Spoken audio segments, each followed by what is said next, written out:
Seorang mantan anak jalanan mendedikasikan dirinya menampung tunawisma dan penderita depresi.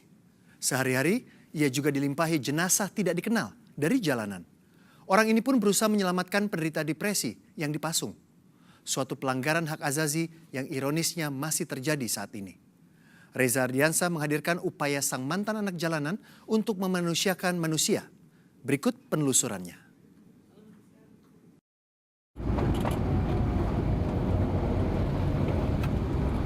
Siang itu, saya turut serta bersama sebuah tim patroli. Mereka mencari target tidak biasa, orang dengan gangguan jiwa.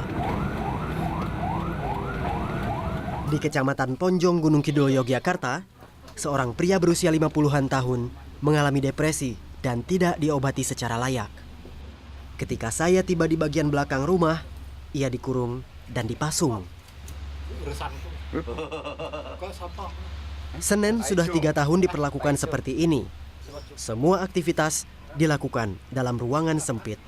Kehidupannya gimana dong, Bu? Ya di sini, tapi kan makannya dikasih, pokoknya komplit lah. Mandi di sini juga. Iya.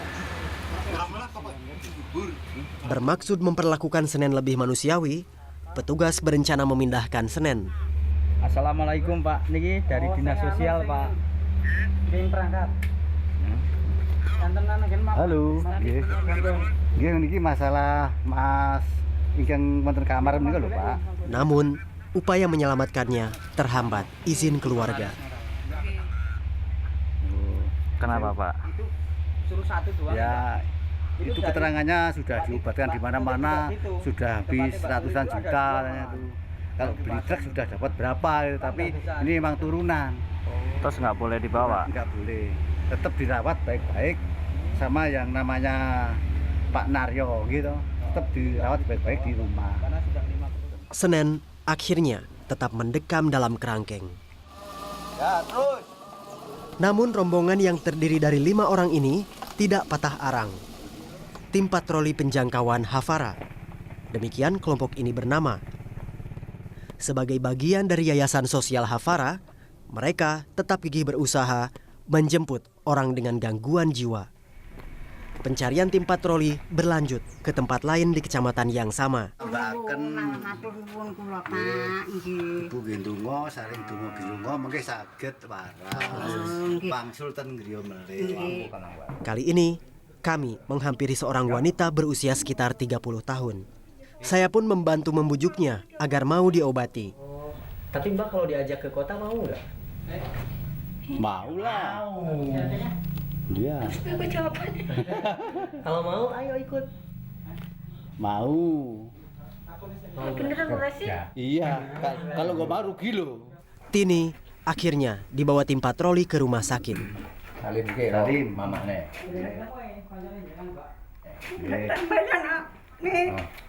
Kepiye sih? Iya. Berbeda dengan Senen dan Tini, seorang penderita gangguan jiwa lain, Pugiati, langsung dibawa ke sebuah panti. Karena kondisi jiwanya lebih baik, Pugiati akan tinggal di panti sosial Hafara. Rumah bagi lebih dari 43 orang tunawisma dan orang dengan gangguan jiwa. Pendiri Yayasan Hafara, Habib Wibowo, memperlihatkan kepada saya banyaknya korban gangguan jiwa yang tidak dirawat dengan layak. Seorang penderita depresi bahkan sempat dipasung bertahun-tahun. Ini di dalam sini ada siapa, Pak? Fajar yang habis bekerja ngamuk dia, Mas. Kalau dipukul mukul kawannya. Apa yang terjadi dengan Fajar, Pak? Dia itu dipasung di Wonosari. Dan kelihatannya bapaknya senang mistik lah. Lama dipasung? Dia dipasung sudah lama. Dan kemarin anak-anak menemukan juga yang dipasung mulai dari sampai 15 tahun. Ada yang 15 tahun.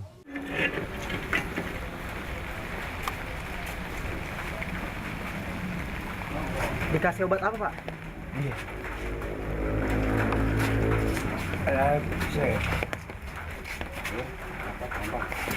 Ini obat jiwa mas. Oke, penenang gitu Pak? Iya iya. Oh, Kalau lagi stres ini minum obat. atas rekomendasi dokter? Dokter ya. Oh. Ya. Fajar hanyalah sebagian kecil contoh perlakuan salah yang terpaksa diterima orang dengan gangguan jiwa. Hingga pertengahan 2015 lalu, di Yogyakarta ada 91 orang dengan gangguan jiwa yang malah dipasung. Perlakuan ini jelas melanggar hak asasi manusia. Apa boleh seorang penderita sakit jiwa dipasung? Kalau secara undang-undang itu tidak boleh. Undang-undang Kesehatan Jiwa nomor 18 tahun 2014 itu bahwa hak mereka sama sebagai hak manusia. Mereka harus disamakan sebagai manusia biasa. Tapi diperlukan peran kerja sama bersama. Pinter.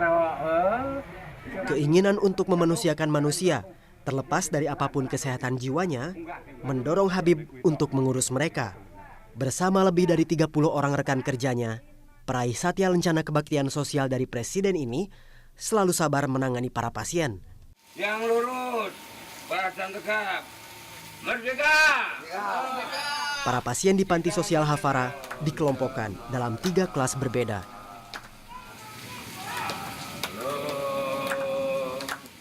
Kelas tertinggi ditempati penghuni yang lebih pulih dibanding yang lain. Biasanya berapa lama seorang pasien naik kelas? Nggak bisa ditentukan mas, tergantung perawatan dan tergantung yang di atas. Bisa bertahun-tahun? Bisa bertahun-tahun kalau faktornya faktor genetika. Selain dipulihkan, di kompleks rehabilitasi sosial seluas 4.000 meter persegi ini, mereka juga dilatih mandiri.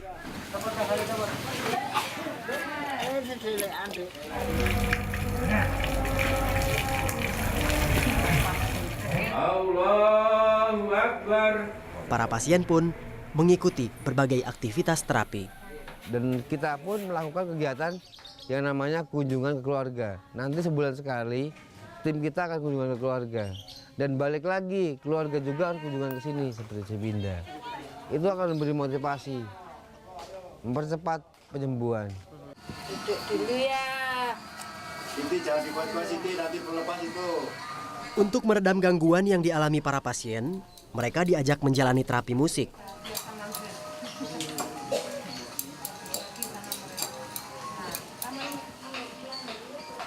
Saya menjumpai sang pemandu terapi, Widya Hapsari. Saya mohon waktu ngobrol-ngobrol. Oh ya, sebentar. Saya tak benerin ini agak rando. Ya, pilek ya kamu ya. Ya, Bu. Mereka ini sedang apa, Bu? Ini sedang mendengarkan musik. Jadi mereka itu biar nggak halusinasi. Jadi mereka didengerin musik. Memangnya sering berhalusinasi? Iya, mereka itu kalau nganu sering berhalusinasi, sering kayak megang-megang yang nggak perlu dipegang gitu. Ini siapa ini? Ya, oke. Sini. 1, 2, 3. Watermelon, watermelon, banana, banana. Kesediaan Widya menjadi pekerja sosial bermula dari rasa prihatin. Jumlah orang dengan gangguan jiwa di tempat tinggalnya tidak sedikit. Menurut data riset kesehatan dasar tahun 2013, sebanyak 3 dari 1.000 penduduk Yogyakarta rentan mengalami gangguan jiwa. Jumlah ini bahkan lebih besar dibanding kecenderungan rata-rata warga negara Indonesia. Setidaknya sekitar 2 dari 1.000 WNI rawan depresi. Penyebabnya sesuai dengan perkiraan Widya, kemiskinan. Ya karena mungkin faktor kan di Jogja itu sekarang mungkin dulu lapangan pekerjaan mungkin dari mereka itu harusnya bisa bekerja, bertani, sekarang dibangun gedung-gedung, jadi kan otomatis lahan untuk mereka bertani, berternak itu sudah enggak, mungkin salah satunya seperti itu. Ya, Sebelumnya di antara mereka memang petani ya? Ya faktor ekonomi mereka itu jadi ya, seperti itu Mas. Faktor ekonomi pula yang membuat sejumlah pasien awalnya hidup di jalan. Mereka menggelandang sebagai tunawisma. Sementara kehidupan di jalanan bukan sesuatu yang nyaman. bahkan rawan kejahatan seksual. Itu diperkosa. Iya. Miris sekali makanya kalau itu menangis, saya itu sedih karena dia akan teringat sama anaknya. Saya rengkuh, saya peluk, kita akan menangis bersama-sama. Saya menangisnya karena saya itu sedih. Ia meninggalkan rumah karena konflik keluarga sampai akhirnya terpaksa tinggal di jalanan. Malangnya, ia mendapat pelecehan seksual hingga mengandung. Sang anak kini dibesarkan di panti sosial Hafara. Selain bayi ini, ada belasan anak lain yang juga diurus di panti Hafara. Kedatangan mereka bermula dari sebuah kegiatan. Penjangkauan yang sengaja dilakukan malam hari. Satu malam dalam tiap pekan, tim patroli Hafara berkeliling di jalanan Yogyakarta, menjemput tunawisma dan orang dengan gangguan jiwa. Malam itu saya mengikuti patroli penjangkauan di Jalan Mangkubumi, Yogyakarta. Seorang istri pengamen kebingungan mendaftarkan nomor kependudukan anaknya. Habib dan timnya pun siaga membantu. Demikian pula ketika seorang ayah dan anaknya menginginkan tempat tinggal. Meski khawatir kelebihan penghuni, Habib tetap mempersilahkannya untuk tinggal di panti Hafara.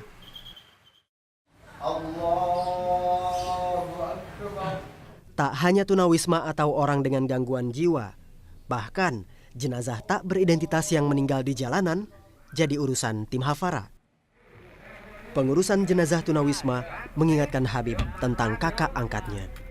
Seorang tunawisma yang berjuang hidup di jalanan hingga darah penghabisan.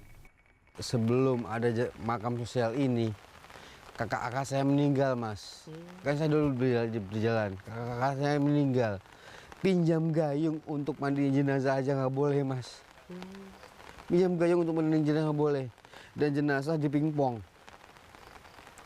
Rumah sakit, pindah lagi ke rumah, balikin lagi. Di rumah pun masyarakat melihat image-nya itu negatif. Akhirnya kita terus berjuang mendekati dinas sosial Bantul, dinas sosial peduli memberikan wakaf tanah ini. Pengalaman tentang kakak angkatnya inilah yang kemudian menggerakkan Habib untuk meninggalkan jalanan dan mendirikan panti sosial. Semua hal yang dilakukannya juga berpangkal ke sebuah cita-cita. Jadi harapan Bapak untuk pengelolaan tunawisma itu seperti apa sih? Desa mandiri, di mana mereka yang sudah sembuh, sudah sehat, ada di desa mandiri itu mereka bekerja, bisa ada produktif, ada pemantauan, ada monitoring, ada dokter, ada ulama, ada pendeta, ada tempat sekolah, ada makam sosial. Mereka adalah manusia yang dimanusiakan. Mereka manusia juga, Mas, bukan hewan. Usai sudah 360, 3 fakta membuka mata dalam 60 menit. Kita bertemu lagi pekan depan di jam yang sama. Saya Putra Nababan, terima kasih. Sampai jumpa.